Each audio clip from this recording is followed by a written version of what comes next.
je zase v píči ta navigace, vole. Ty pičo, že? Ty krávo, vole. Ty krávo, já to natočil, vole.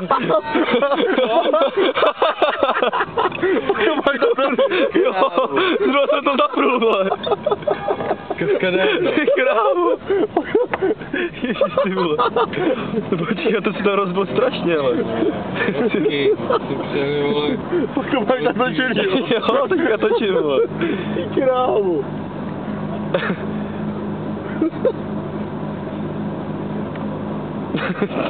Moc trávy, vole. Moc trávy v cizí zemi, vole.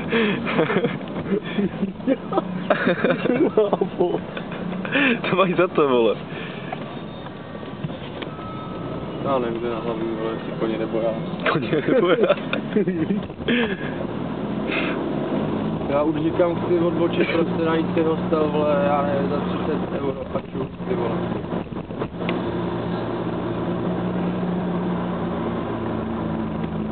Na 250 odbočte vlevo.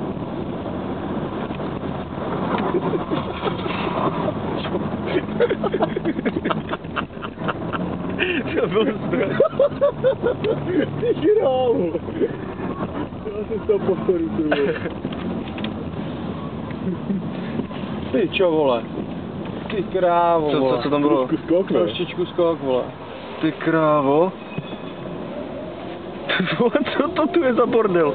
Já jdu, vole, za tou vytarou přemluvím, že se zapne, že to 4kolka, že jo? Jasný, no.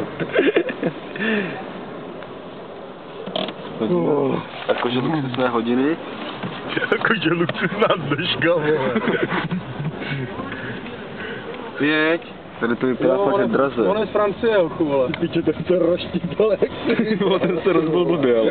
Tam asi ne, ty vole. Ale vole, kudy teda? Už to je ukaz. Grand Hotel Krásna Polský, tak ten bude tak za 200. Máme stejnou navigaci, vole. Asi jo, vole. Ty krávo! Dáme si kolečko, jeď za ním, vole, jeď za ním.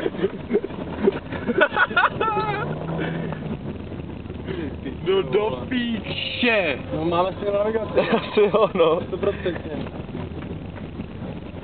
Za chvíli se držte vlevo.